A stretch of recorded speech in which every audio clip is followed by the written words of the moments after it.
عارف اختر کاظمی صاحب کے جملہ مرحومین و مرحومات اور جتنے بھی حاضرین مومنین ہیں اپنے جملہ مرحومین و مرحومات کے درجات کی بلندی کے لیے ایک مرتبہ سورہ فاتحہ اور 3 مرتبہ سورہ اخلاص کی تلاوت فرمائیے۔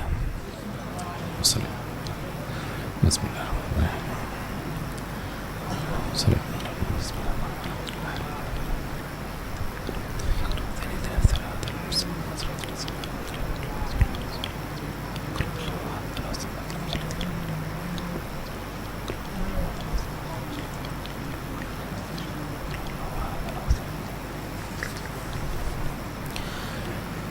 اپنی دعاؤں کی قبولیت کے لیے ایک مرتبہ مل کر بآواز بلند صلوات پڑھیں۔ صلی اللہ علیہ محمد۔ اعوذ باللہ من الشیطان اللعین الرجیم، بسم اللہ الرحمن الرحیم، الحمد للہ رب العالمین، ثم الصلاۃ والسلام علی صاحب التاج والمعراج والبراق والعلم، دافع البلاء والوباء والقحط والمرض والعلم، اسمہ مکتوب مشفوع منقوش فی اللوح والقلم، جسمہ مقدس مطہر منور فی البیت والحرم، نبی الحرمین امام القبلتین وسیلتنا فی الدارین جد الحسن والحسین مولانا ابی القاسم محمد صلوات صلی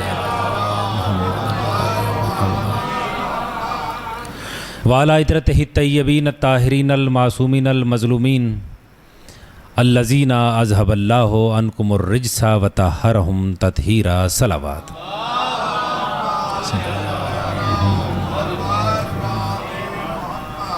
اما بعد، قال اللہ تبارک و تعالی فی کلامہ المجید و خطابہ الحمید و قولہ الحق، بسم اللہ الرحمن الرحیم، وکل شیء احصیناہ فی امام مبین۔ مل کر بآواز بلند صلوات پڑھیں۔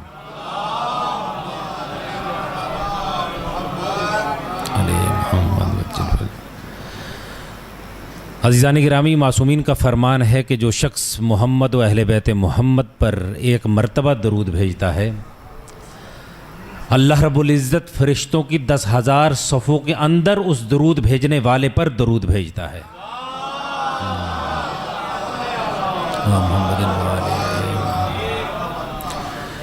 ایک مرتبہ اپنے مقدس قلوب کو ولائے اہل بیت کی خوشبو سے معطر و معمر کرتے ہوئے مل کر بآواز بلند صلوات پڑھیں۔ محمد وآل محمد۔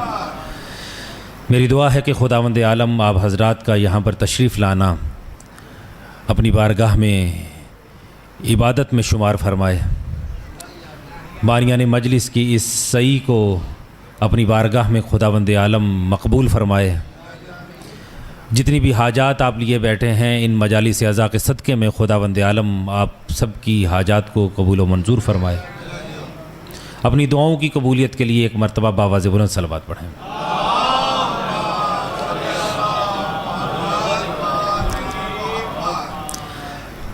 عزیزان گرامی، میں آپ حضرات کی واجب الاحترام خدمت میں بالکل سادہ سے الفاظ میں عرض کروں تو صرف اتنا عرض کرنا چاہوں گا کہ اللہ کا وہ حبیب جو رسولوں کا خاتم بھی ہے، انبیاء کا سرتاج بھی ہے، باعث تخلیق عالم بھی ہے، ہماری تمناؤں کا سہارا بھی ہے، ہماری امیدوں کا مرکز بھی ہے، اور سب سے بڑی بات یہ ہے کہ وہ اللہ کا محبوب بھی ہے۔ یاد رکھیے کہ نہ نبی ہونے میں وہ لطف ہے قبلہ، نہ رسول ہونے میں وہ لطف ہے، جو اللہ کا محبوب ہونے میں لطف ہے۔ توجہ کیجئے گا جنہوں نے توجہ نہیں کی، میں نے کہا کہ نہ رسول ہونے میں وہ لطف ہے، نہ نبی ہونے میں وہ لطف ہے، جو لطف اللہ کا محبوب ہونے میں ہے۔ اب یہ تو کوئی اللہ سے جا کر پوچھے کہ جب وہ اپنے محبوب کو دیکھتا تھا تو اسے کیا لطف حاصل ہوتا تھا، اسے ایسا لطف حاصل ہوتا تھا کہ وہ اپنے محبوب کا کلام بھی اپنی ہی زبان سے سنوانا چاہتا تھا۔ توجہ فرمائیے گا قبلہ نقوی صاحب، میں نے کہا کہ اللہ کا حبیب، اللہ کا محبوب، کہ خدا جسے دیکھ کر ہر ایک کو کہتا ہے کہ میرے حبیب کو دیکھنا بھی عبادت ہے۔ میں نے کہا کہ اللہ نے اپنا کلام جب نازل کیا ہے نا، تو اللہ نے کہا کہ میرا حبیب تو ہی میرے کلام کو پڑھ کر سنا، میں دیکھوں کہ میرا محبوب جب میرے ہی کلام کو پڑھتا ہے تو کیسا لگتا ہے۔ اسی لیے شاعر نے کہا کہ سن کر تیری زبان سے اے افصاح العرب، سن کر تیری زبان سے اے افصاح العرب، لطف آ گیا خدا کو بھی اپنے کلام کا۔ یعنی اللہ بھی لطف لیتا تھا کہ میرا حبیب میرے ہی کلام کو کس انداز سے بیان کرتا ہے۔ اب آپ جانتے ہیں کہ ہر محبوب یہ چاہتا ہے، ہر محب بھی یہ چاہتا ہے کہ میرا محبوب مجھ سے کوئی شے مانگے، مجھ سے کوئی شے طلب کرے، تاکہ میں اس کی مانگ کو پورا کروں، تاکہ میں اس کی طلب کو پورا کروں۔ تو اسی طرح اللہ کا بھی دل یہ چاہتا تھا کہ میرا محبوب مجھ سے کوئی شے مانگے، مجھ سے کوئی شے طلب کرے، تاکہ میں اس کی مانگ کو پورا کروں، تاکہ میں اس کی طلب کو پورا کروں۔ مگر محبوب کو یہ ناز تھا کہ میں کیوں مانگوں، اس لیے کہ وہ محبوب ہی کیا ہوا کہ جس کی ہر طلب مانگ سے پوری ہو جائے۔ اب اللہ نے کہا میرا حبیب مانگ لے، ایک دفعہ مانگ کر دیکھ، جو کچھ تو مانگے گا میں تجھے عطا کروں گا۔ کہا کہ نہیں، میں نہیں مانگتا۔ کہا کیوں نہیں مانگتا؟ کہا اس لیے نہیں مانگتا کہ جو چیز میں مانگوں گا وہ میری حیثیت کی ہوگی، اور جو تو اپنی جانب سے دے گا وہ اللہ کی حیثیت کی ہوگی۔ پھر اللہ نے کہا کہ میرا حبیب مانگ لے۔ کہا نہیں، میں نہیں مانگتا۔ کہا کیوں نہیں مانگتا؟ کہا اس لیے نہیں مانگتا کہ مانگنے والوں کا حشر میرے سامنے ہے۔ موسیٰ طور پر دیدار مانگنے کے لیے گئے، جھڑکیاں سنی کہ وہیں پر بے ہوش ہو گئے۔ عیسیٰ نے دیدار مانگ لیا کہ چوتھے آسمان پر روک لیے گئے۔ جناب سلیمان نے مانگ لیا رب حب لی الملک، یا اللہ مجھے اتنا بڑا ملک عطا کر دے۔ آپ جانتے ہیں کہ مانگا اتنا بڑا ملک، ملی اتنی سی انگوٹھی، انگوٹھی پہن دی تو کیا ہوا؟ ہواؤں پہ حکومت، فضاؤں پہ حکومت، انسانوں پہ حکومت، فرشتوں پہ حکومت، نبیوں پہ حکومت، یعنی سب چیزوں پہ حکومت آ گئی۔ اگر انگوٹھی اتار دی تو اب آرام سے بیٹھے ہیں۔ خدا کا حبیب سلیمان کی آنکھوں میں آنکھیں ڈال کر پکار اٹھا کہ اے سلیمان، انگوٹھیاں مانگ مانگ کر حکومت کرنا اور بات ہے، اور انگوٹھیاں زکوٰۃ میں دے کر ولایت کی دھوم مچا دینا یہ علی کا کام ہے۔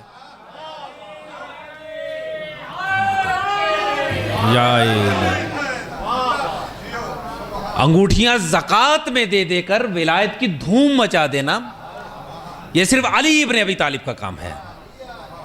موضوع تو آپ حضرات کے ذہنوں میں ہے نا۔ میں نے عرض کیا کہ دنیا کے ہر دین میں جتنے بھی رہبر گزرے ہیں، جتنے بھی رہنما گزرے ہیں، جتنے بھی پیشوا گزرے ہیں، جتنے بھی رشی گزرے ہیں، جتنے بھی منی گزرے ہیں، جتنے پیغمبر، جتنے رسول، جتنے نبی گزرے ہیں، ہر نبی ہر رسول نے بوقت مدد علی ابن ابی طالب کی ذات کو پکارا ہے۔ اس لیے کہ مولا نے خود فرمایا کہ انا ایلیاء الانجیل، کہ اہل انجیل مجھے ایلیاء کہتے ہیں، اہل تورات مجھے تاب کہتے ہیں، اہل زبور مجھے آریہ کہتے ہیں، اور اہل قرآن مجھے علی کہتے ہیں۔ مولا نے فرمایا کہ ہر زبان میں میرا نام الگ ہے، ہر قوم میں میرا نام الگ ہو سکتا ہے، ہر ملک میں میرا نام الگ ہو سکتا ہے، یعنی ہر ملک میں، ہر قوم میں، ہر زبان میں علی کا نام تو الگ ہے، مگر مولا کی شخصیت ایک ہی ہے۔ میں نے کل آپ کی خدمت میں عرض کیا اور بتایا کہ مولا نے یہ جو جملہ ارشاد فرمایا کہ انا ایلیاء الانجیل، کہ اہل انجیل مجھے، بولیے گا، ایلیاء کہتے ہیں۔ اب یہ جو جملہ میرے مولا نے کہا کہ اہل انجیل مجھے ایلیاء کہتے ہیں، میں نے آپ کی خدمت میں عرض کیا صرف ان مسافروں کو اپنے ساتھ ملاتا چلوں جو کل کے کاروان میں ہمارے ساتھ نہیں تھے۔ صرف ایک ایک جملے میں عرض کروں گا کہ عیسائی پادریوں نے کیا کہا کہ یہ لفظ ایلیاء کیا ہے۔ وہ کہتے ہیں کہ آخری زمانے میں آخری نبی کا جو مددگار بن کر آئے گا اسے ایلیاء کہتے ہیں۔ پھر میں نے عرض کیا کہ سنسکرت کے ہندو پنڈت کیا کہتے ہیں۔